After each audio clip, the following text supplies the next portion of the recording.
Hello everyone, this is again your doctor महिमा Gupta, physiotherapist. तो पिछले वीडियो के पार्ट में मैंने आपको बताया था रेस्पिरेटरी फिजियोथेरेपी, जिसको कि चेस्ट फिजियोथेरेपी बोलते हैं। उसमें मैंने जब क्लासिफिकेशन बताया तो आपको 3 क्लासिफिकेशन बताया था। पहला था कन्वेंशनल, दूसरा था हमारा मॉडर्न और तीसरा था इंस्ट्रूमेंटल। हम कन्वेंशनल पढ़ रहे थे। कन्वेंशनल के अंदर जब हमने huffing, coughing, postal drainage, percussion vibration पढ़ा, तो बार बार जब मैंने जिक्र किया कि हफिंग, तो बहुत सारे लोगों का क्वेश्चन ये होगा कि हफिंग आखिर करते कैसे हैं। तो हम यहाँ पे एक्सप्लेन करेंगे एफएटी के साथ, जिसको बोलते हैं फोर्स एक्सपिरेटरी टेक्निक। इसमें हम बताएंगे कि हफिंग होता कैसे है और इसको कैसे करवाया जाता है। फोर्स एक्सपिरेटरी टेक्निक जो है उसमें क्या इन्वॉल्व होता है, डायफ्रामेटिक इंस्पिरेशन, यानी हम डायफ्राम से इंस्पिरेशन करेंगे। जो स्कैपुलो ह्यूमरल रीजन है, हमारा स्कैपुला और ह्यूमरस का जो रीजन है उसको हम रिलैक्स रखेंगे। उसके साथ साथ एक्सपायर करेंगे फोर्सफुली। कहाँ से करेंगे, mid to low lung volume से मेंटेन करते हुए हमारे ग्लॉटिस को ओपन, यानी हमारे जो ग्लॉटिस है, जब हम फूड को खाते हैं, कोई भी हम जब फूड बाइट लेते हैं तो हमारा ग्लॉटिस जो है वो बंद हो जाता है। क्यों? क्योंकि वो ट्रैकिया को प्रिवेंट करता है, वहाँ कोई फूड पार्टिकल ना जाए। लेकिन जब हम फोर्स एक्सपिरेटरी टेक्निक यूज करते हैं तो हम वहाँ पे डायफ्राम का इंस्पिरेशन कराएंगे, सब स्कैपुलोह्यूमरल रीजन को रिलैक्स रखेंगे और फोर्सफुली एक्सपिरेशन करवाएंगे। Mid to low lung volume से मेंटेन करते हुए ग्लॉटिस को ओपन करेंगे। इसी को हफिंग कहते हैं। तो हम एक बार इसको अगर अप्लाई करके देखेंगे। सबसे पहला क्या है, डायफ्रामेटिक इंस्पिरेशन। डायफ्राम हमारा मूवमेंट दिख रहा है, उसके बाद हमारा स्कैपुलोह्यूमरल रीजन रिलैक्स रहेगा। साथ साथ फिर क्या होगा, जब आप एक्सपायर करते हैं तो आपको फील होता है कि आप लंग्स के किस लोब से एक्सपिरेशन, फोर्सफुली एक्सपिरेशन कर रहे हैं। अब उस दौरान जब करते हैं तो हमारा ग्लॉटिस क्या है, ओपन होता है। और जब हम पोस्टरल ड्रेनेज के बाद ये कराते हैं तो कफ जो है upper lobe, upper respiratory tract में आया रहता है और उस हफिंग के दौरान जो है कफ जो है एक्सपेल हो जाता है और इसीलिए इसे इफेक्टिव कफिंग बोलते हैं। ये क्या होता है, फोर्स एक्सपिरेटरी टेक्निक जो होता है वो कफिंग, नॉर्मल कफिंग से ज़्यादा इफेक्टिव होता है। अब जो इन कन्वेंशनल टेक्निक है उसका इंडिकेशन हम देखेंगे कहाँ कहाँ होता है। तो पोस्टरल ड्रेनेज पोजिशनिंग, जो भी ऐसे पेशेंट हैं जो बॉडी पोजिशन चेंज नहीं कर सकते हैं, उनको मैकेनिकल वेंटिलेशन लगाया, न्यूरोमस्कुलर डिजीज है या ड्रग इंड्यूस्ड पैरालिसिस है, किसी का पुअर ऑक्सीजनेशन है तो हम करा सकते हैं। कोई यूनिलैटरल लंग डिजीज है तब भी करा सकते हैं। एटेलेक्टेसिस प्रेजेंस हो तो भी करा सकते हैं। और अगर कोई आर्टिफिशियल एयरवे है तो हम करा सकते हैं। कन्वेंशनल टेक्निक्स के इंडिकेशन ये हैं। पीडीपीवी यानी कि पोस्टरल ड्रेनेज परकशन वाइब्रेशन, इसका क्या है इंडिकेशन, तो जब क्लियरेंस सिक्रेशन में डिफिकल्टी हो, स्पूटम एक्सपेक्टोरेट करने में दिक्कत हो रहा हो, उसका प्रोडक्शन कितना बढ़ गया हो, 25 से 30 ml पर डे एडल्ट में, उससे प्रोडक्शन अगर ज़्यादा बढ़ जाए तो हम पीडीपीवी करा सकते हैं। अगर किसी तरह का रिटेंड सिक्रेशन है, आर्टिफिशियल एयरवे प्रेजेंस है, किसी भी तरह का सिस्टिक फिब्रोसिस का डायग्नोसिस आया हो, ब्रोंकाइटिस हो, कैविटेटिंग लंग डिजीज हो, इन केसेस में हम, कोई फॉरेन बॉडी प्रेजेंस हो एयरवे में, कोपियस स्प्यूटम अगर किसी पेशेंट को बन रहा हो सेंट्रल कंसोलिडेशन के साथ, तो उस केसेस में भी हम पोस्टरल ड्रेनेज परकशन वाइब्रेशन करा सकते हैं।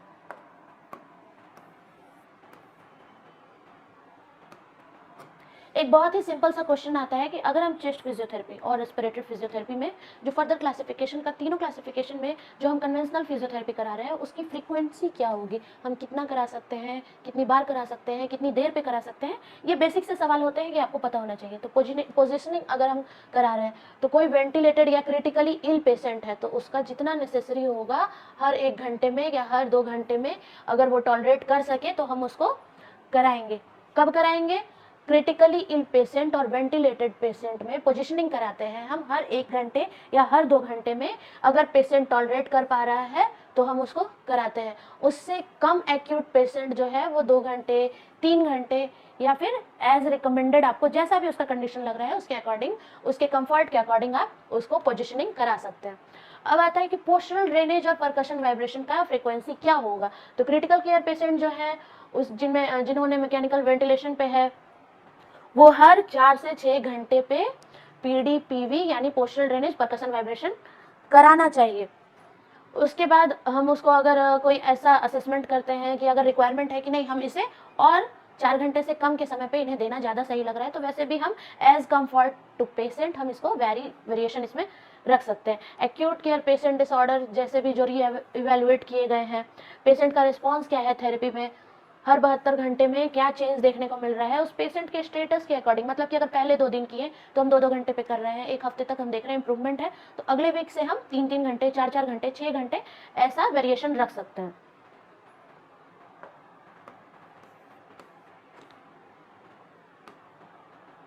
अब आता है अगला क्लासिफिकेशन हमारा मॉडर्न टेक्निक। तो पहला था कन्वेंशनल, जिसमें पोस्टल ड्रेनेज हो गया, परकशन वाइब्रेशन हो गया, फोर्स एक्सपिरेटरी टेक्निक हो गया, हफिंग हो गया। अब आता है मॉडर्न टेक्निक। मॉडर्न टेक्निक क्या होता है? समय के साथ साथ बहुत सारे नॉन इन्वेसिव क्लियरेंस मेथड आए, जिसको डेवलप किया गया ट्रेडिशनल अप्रोचेस को ऑगमेंट करने के लिए।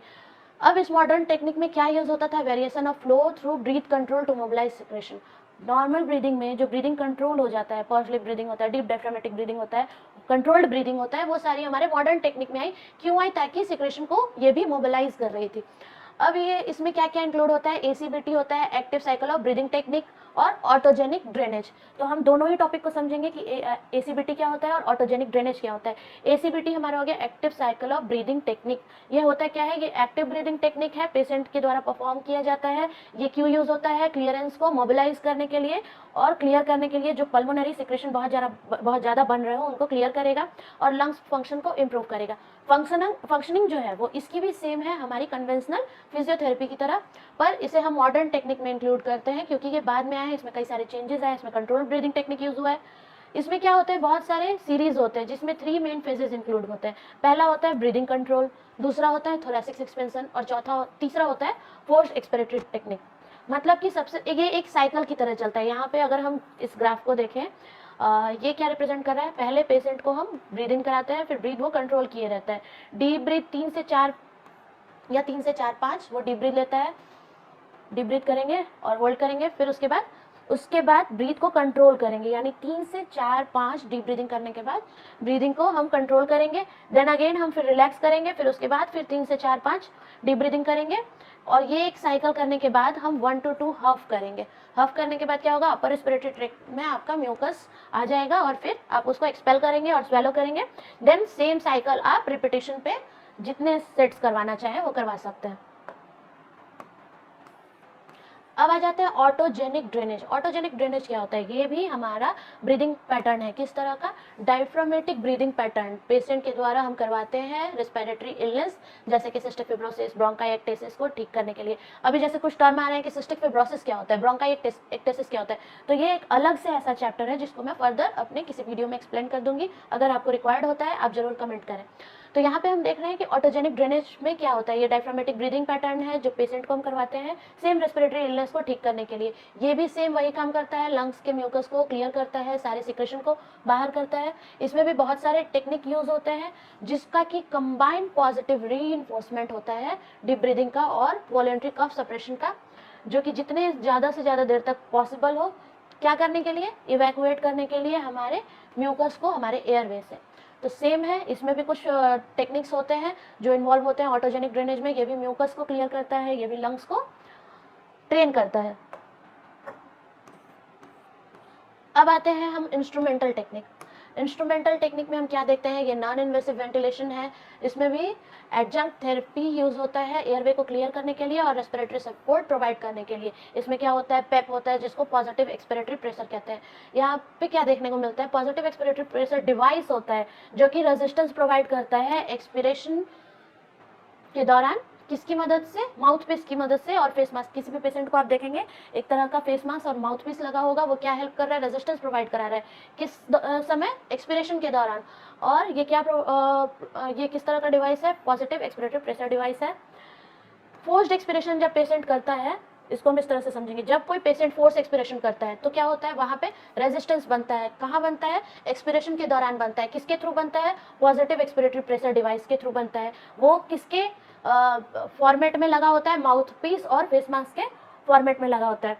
ये डिवाइस भी रिमूव करता है सिक्रेशन को, फंक्शनल रेसिडुअल कैपेसिटी को बढ़ाता है, कोलैटरल वेंटिलेशन को इनहांस करता है और सिक्रेशन को रिमूव कराता है, ताकि जब अगर किसी का एयरवे है वो कोलैप्स ना हो, कोलैप्स करने से बचाए। ऐसे डिवाइसेस में हम नेम देखेंगे तो फ्लटर हो गया, कैपिला हो गया, लंग फ्लूट हो गया, ये सब टीपी में आता है, पॉजिटिव एक्सपिरेटरी प्रेशर। सेम आता है फिर उसके बाद सीपैप बोलते हैं, जिसमें होता है कंटिन्यूअस पॉजिटिव एयरवे प्रेशर। ये जनरेट कैसे होता है? एक्सहेलेशन होता है। कांस्टेंट ओपनिंग प्रेशर एक दिया जाता है जिसके अगेंस्ट एक्सहेलेशन जनरेट होता है, जो कि पॉजिटिव इंड एक्सपिरेटरी प्रेशर को क्रिएट करता है या फिर प्रोड्यूस करता है, आप कह सकते हैं। ये कंटिन्यूअस पॉजिटिव एयरवे प्रेशर जो है वो क्या एक और तरीके से कमर्शियली डिलीवर किया जा सकता है। कैसे? प्रेशर जो है, प्रेशर ड्राइवर यूज करके। प्रेशर ड्राइवर अगर हम यूज़ करते हैं तो भी हम कंटिन्यूस पॉजिटिव एयरवे प्रेशर दे सकते हैं। ये क्या होता है, जब किसी पेशेंट को आप देखेंगे नेजल प्रॉन्ज लगा रहता है, टाइटली फिट किया जाता है, सीपैप फेस मास्क जिसको हम बोलते हैं वो नेजल प्रॉन्ज होता है जो टाइटली फिट किया जाता है। Bubble CPAP can be used in a low resource environment, यानी कि जहाँ रिसोर्स इजीली अवेलेबल नहीं है नेजल प्रॉन्ज का, तो वहाँ पे क्या होगा, बबल सीपैप यूज़ किया जा सकता है। पीडियाट्रिक पेशेंट में यानी कि चाइल्ड के केसेस में, न्यू नेटल हो गए, न्यू बॉर्न्स हो गए, उनके केसेस में हम यही बबल सीपैप देखने को मिलता है।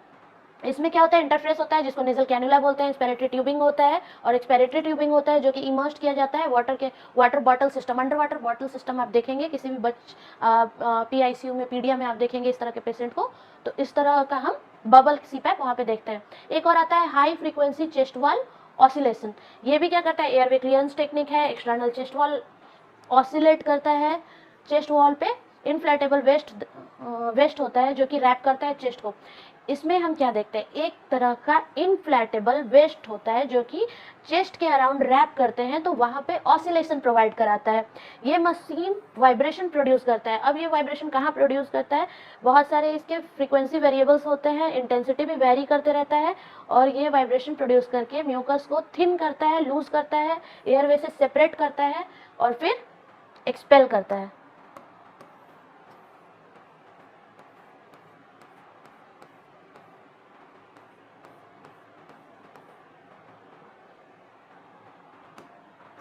अब हम देखेंगे assessment of need and outcome. तो चेस्ट पीटी का या फिर conventional physiotherapy, modern physiotherapy, instrumental physiotherapy जो रेस्पिरेटरी फिजियोथेरेपी का है, वो कहाँ कहाँ इसका ज़रूरत है। तो जहाँ एक्सेसिव स्पुटम प्रोडक्शन हो रहा है, कफ के इफेक्टिवनेस को दिखाना है, पल्मोनरी प्रॉब्लम है किसी पेशेंट को, ब्रोंकाइटिस, सिस्टिक फाइब्रोसिस और लंग एब्सिस, तो ये बार बार जब चीज़ें आती है रिपीटेड मोड पे, आप जब सेम टर्म्स को देखते हो तो वहाँ पे याद करना चीज़ों को आसान हो जाता है कि हम बार बार बताते हैं कहाँ यूज होता है, एम क्या है, गोल क्या है, कौन सा टेक्निक है।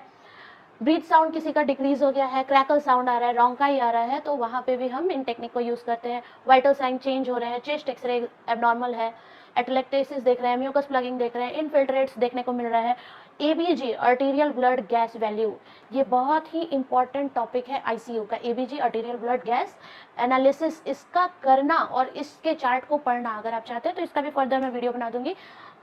तो इसको कैसे इंटरप्रिटेशन इसका होता है, ये सीखने के बाद ही आप डिसाइड कर पाइएगा किस तरह का रेस्पिरेटरी फिजियोथेरेपी रिक्वायर्ड है।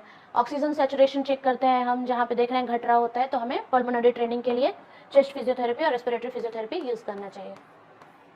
अब कुछ ऐसी जगहें भी होंगी, क्योंकि हर चीज़ की अच्छाई के साथ साथ बुराई भी होती है, तब जब आप उसको गलत तरीके से यूज़ करते हैं या गलत जगह पे यूज़ करते हैं, तो वैसे ही हम समझेंगे कि कुछ तो कॉन्ट्राइंडिकेशन भी इस टेक्निक का होगा।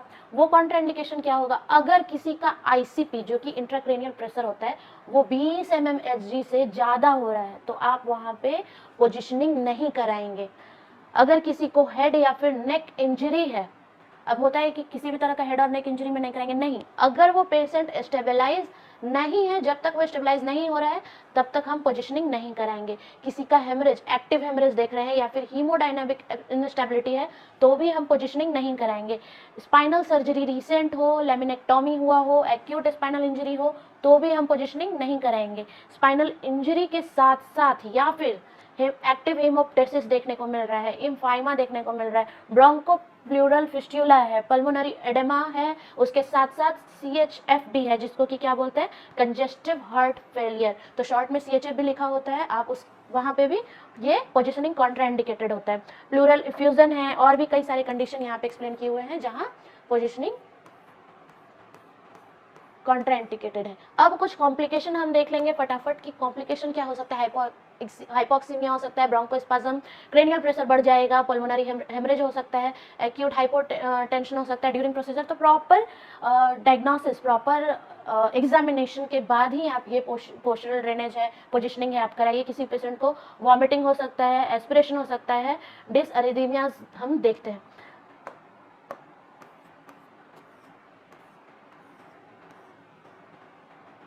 कुछ ऐसे भी कॉन्ट्राइंडिकेशन है जैसे कि सबक्यूटेनियस इम्फाइसीमा हो गया, रिसेंट स्किन ग्राफ्ट है, फ्लैप बनाया गया हो थोरैक्स पे तो वहाँ भी नहीं कराएंगे, बर्न में भी नहीं कराएंगे, ओपन वुंड में भी नहीं कराएंगे, लंग कॉन्ट्यूजन। तो मल्टीपल कॉन्ट्राइंडिकेशन है, मल्टीपल इंडिकेशन है, डिपेंड करता है कि आप अपने कितने एक्सपीरियंस को यूज़ करते हैं जब आप किसी भी पेशेंट को ट्रीट कर रहे होते हैं। तो ये है हमारा रेस्पिरेटरी फिजियोथेरेपी जिसको कि चेस्ट फिजियोथेरेपी भी बोलते हैं। आज की वीडियो में इतना ही, कल हम फिर मिलेंगे यहीं पे सेम इसी फॉर्मेट में लेकिन नए टॉपिक के साथ। Thank you.